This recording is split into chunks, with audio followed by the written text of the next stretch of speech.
Hello friends, ഞാനിങ്ങനെ റോട്ടുമിലേ നടന്നു വരികയെന്ന് പെട്ടെന്നുണ്ട് റോട്ടുമിൽ എന്തോ കാണുന്നു. ഞാൻ ആകെ പേടിച്ച് തുള്ളിപ്പോയി. സൂക്ഷിച്ച് നോക്കുമുണ്ട് പെയിന്റ് ചാണോ എന്തോ ഭാഗ്യം ഞാൻ ചവിട്ടിയിട്ടില്ലാട്ടാ. ഞാനാകെ ബേജാറായി പൊരക്കുപോയി. ആടെ ഇരുന്ന് ഇങ്ങനെ ആലോചിച്ച് ഇപ്പൊ ആരെങ്കിലും റോട്ടുമിലേ പോകുമ്പോ ചവിട്ടി പോവല്ല ഞാൻ ഇപ്പൊ എന്താ ചെയ്യാ. അന്നേരം എനിക്കൊരു ഐഡിയ കിട്ടി. ഞാൻ ആടുന്നാണ് ഈ തുള്ളിപ്പോയി. ഒരു സ്കെച്ചും പേപ്പറും കൈമിലെടുത്ത് നേരെ പുറത്തേക്ക് വന്ന് എന്നിട്ട് ഇവിടെ ചാണകമുണ്ട്, ഇതിലെ നടന്നു പോകുന്നവർ ശ്രദ്ധിക്കുക, അടിയിൽ എന്ന് സിറാജ് കണ്ണൂർ.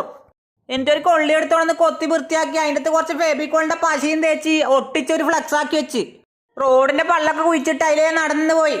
അന്നേരം ഓമനേച്ചി തലമിൽ പാനിയും പള്ളം എടുത്ത് വരുന്നേ. ഞാൻ ചോദിച്ചു, ഓമനേച്ചി ഞാൻ കൊണ്ടുതരാം. ഓമനേച്ചി എന്നോട് പറഞ്ഞ് വേണ്ട മോനെ, ആ സ്നേഹം മാത്രം എപ്പോ മതി. ഞാൻ എനിക്ക് കുറച്ചുകൂടി മുന്നോട്ട് നടന്നവരുണ്ട് റോട്ടുമ്പിൽ മൊത്തം കാട്ടം കാണുന്നത്. ഞാൻ വീട്ടിൽ പോയിട്ട് ഒരു മാച്ച് എടുത്തോളന്ന് എന്നിട്ട് ആ കാട്ടെല്ലാം അടിച്ച് വൃത്തിയാക്കലാണ്. മമ്മദ് മൂത്താപ്പിന്റെ അതിലേ അന്നേരം നടന്നു വരുന്നത്. മൂത്താപ്പ എന്നെ നെഞ്ഞത്തട്ടിട്ട് എന്നോട് പറഞ്ഞ് നീ നല്ല മോനാടാ. അത് കേട്ടപ്പോ എനിക്ക് നല്ല സന്തോഷായി കേട്ടാ. പെട്ടെന്നിട്ട് പള്ളിയിൽ നിന്ന് പാങ്ക് കൊടുക്കുന്നു. ഞാൻ ഡ്രസ്സ് മാറ്റാൻ വേണ്ടി വീട്ടിലേക്ക് പോയി. കുറച്ച് കഴിഞ്ഞാൽ ഒരാൾ റോട്ടുമ്പിലേ നടന്ന് വരികയെന്ന്. അന്നേരം അയാൾ ഞാൻ കുഴിച്ചിട്ട ഫ്ലക്സ് കണ്ട്. അതുകൊണ്ട് അയാൾ ചാണകത്തെ ചവിട്ടാണ്ട് പോയി. അപ്പൊ വീഡിയോ ഇഷ്ടപ്പെട്ടാ സപ്പോർട്ട് ചെയ്യാൻ മറക്കല്ലേട്ടാ.